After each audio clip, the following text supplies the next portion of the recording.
સુરતમાં શુક્રવાર 27મી જૂનના અષાઢી બીજના રોજ સુરતમાંથી અલગ અલગ 7 જગ્યાએથી રથયાત્રાનું આયોજન કરાયું છે। ત્યાં સવારે મેધરપુરામાં ગોડિયા બાવા મંદિરેથી નીકળેલી રથયાત્રામાં ભક્તો ઉમટી પડ્યા હતા। સુરતમાં હર્ષોલ્લાસ સાથે દર વર્ષે અષાઢી બીજની રોજ ભગવાન જગન્નાથની રથયાત્રાનું આયોજન કરવામાં આવે છે। સુરતના અલગ અલગ 7 જગ્યાએ ભગવાન જગન્નાથની રથયાત્રા યોજાઈ છે। તો સુરતના મેધરપુરા ખાતે આવેલા ગોડિયા બાવા મંદિર ખાતેથી ભવ્ય રથયાત્રા નીકળી હતી। મેધરપુરામાં આવેલા ગોડિયા બાવા મંદિરેથી છેલ્લા 51 વર્ષથી રથયાત્રાનું આયોજન કરવામાં આવે છે। ત્યારે અષાઢી બીજના દિવસે સવારે ગોડિયા બાવા મંદિરેથી રથયાત્રાનું આયોજન કરાયું છે, જ્યાં રથયાત્રામાં મોટી સંખ્યામાં ભક્તો જોડાયા હતા અને ભગવાનના દર્શન કર્યા હતા। દર વર્ષ માટે આ વર્ષે પણ રંગે ચંગે રથયાત્રાનું આયોજન કરવામાં આવ્યું છે।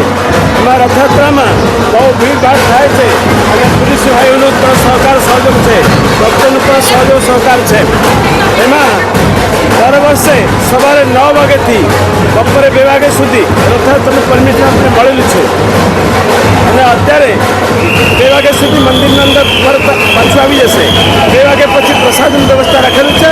સૌ ભક્તજનને વિનંતી છે કે આવીને પ્રસાદ લેવાનું, કેમ કે જગન્નાથનું બહાર જગત પસારે હાથ।